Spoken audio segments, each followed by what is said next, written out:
I'm Marlene Hutchinson, and welcome to Tips for Guitar Playing Success. As many of you know, I've been sharing my guitar playing tips every Thursday for more than 10 years.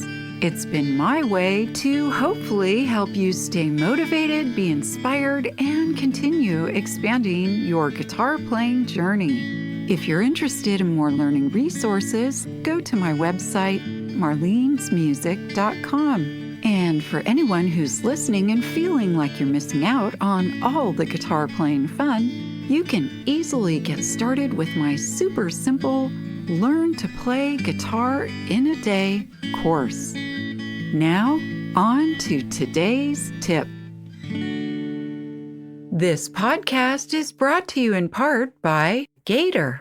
Whether you just need a bag to gig with on the weekends, or a frequent flyer needing a flight-friendly TSA Series case, or a dedicated road warrior bringing your instruments on tour, Gator has a solution for you. For the stuff you love, guard it with Gator. Today's tip is how to play using the Nashville Number System.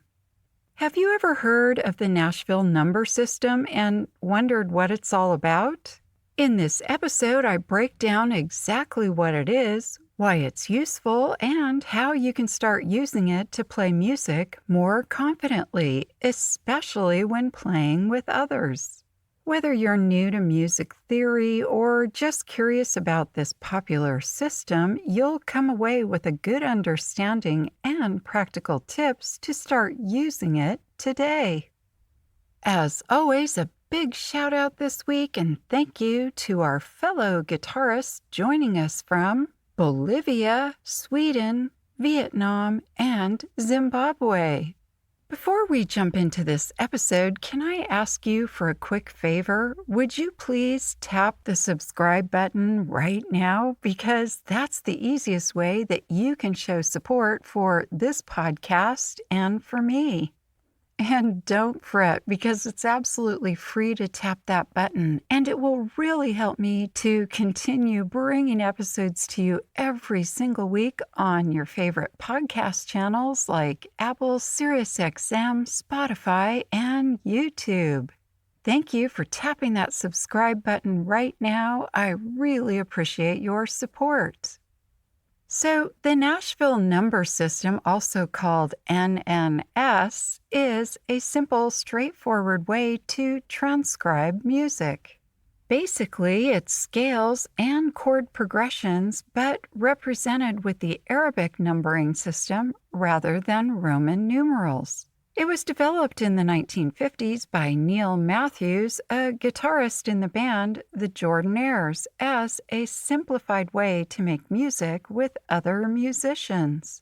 It was created as a trick that musicians could use to figure out chord progressions on the fly. For example, a musician on stage, in the studio, or in a jam session might hold up their fingers showing a number as a signal to the other musicians, letting them know the next chord. For the Nashville Number System, it's helpful to know the most basic concepts of chord progressions. I've talked about chord progressions in a previous episode, so check that out. I put the link in the show notes. As a quick recap, though, the musical notes A through G are numbered in traditional music using Roman numerals I, IV, V, VI, and VII to represent 1 through 7. In the Nashville Number System, those same numbers are referenced with the Arabic numbering system 1 through 7. With this system, it's important to remember which notes are assigned to which number. The first note is the musical key, and then it goes up from there. So, in the key of C, C is 1, D is 2, E is 3, F 4, G 5, A 6, and B is 7. Now, I know it might sound a little complicated, but after you get used to it, it's really pretty simple. Here's an example of how the Nashville Number System works in the key of C using the chord progressions 1, 4, 5. Those chords would be C, F, and G. Why? Because C is the root, so that's number 1. 4 up from the C is F, and 5 up from the C is G. Now, if you're a visual learner like me, then I suggest you grab a piece of paper and a pen and write down the letters for that C scale. So you're going to write down C, D, E, F, G, A, B. Now, just below those letters, assign a number in order starting with C. So write number 1 under the C.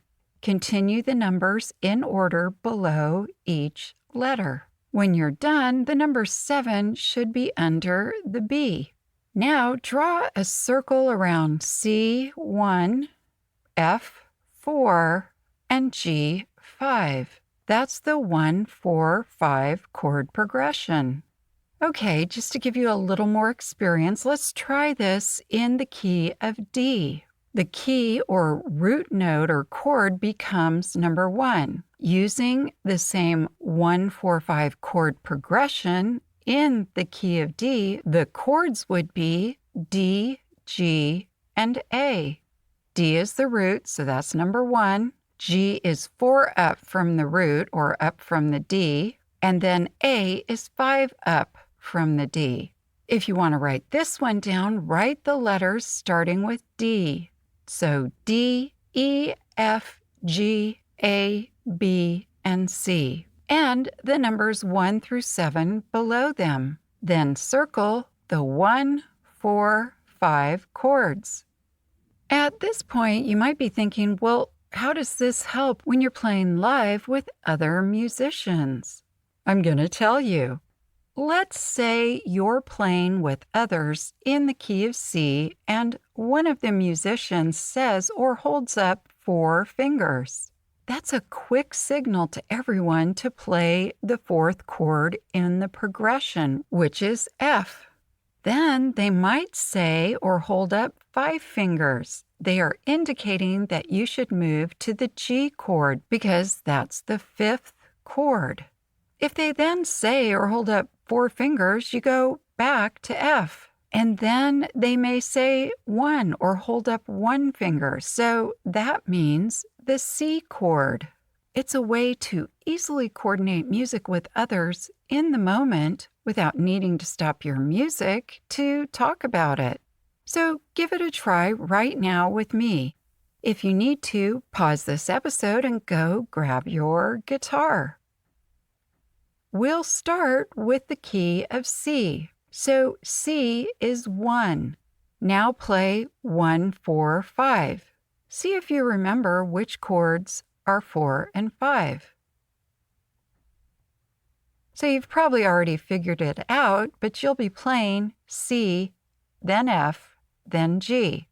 1, 4, 5.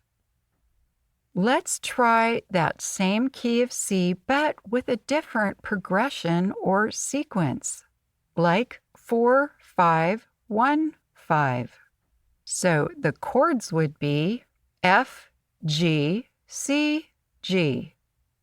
The best way to get more familiar with this is to play around with it and even try it out with your friends. I suggest you start with the key of C, and then if you're feeling like you want to take it up a notch, then continue using different keys. It's fun, and it can help you not only understand the Nashville Number System, but to be able to play it confidently. So, the next time you're making music with your guitar friends, give the Nashville Number System a whirl. I hope this episode's tip has helped you to continue expanding your guitar playing skills and knowledge. If you'd like to learn more, please check out the many learning resources available at marlenesmusic.com. Thank you for joining today's podcast, and as I like to say, play on.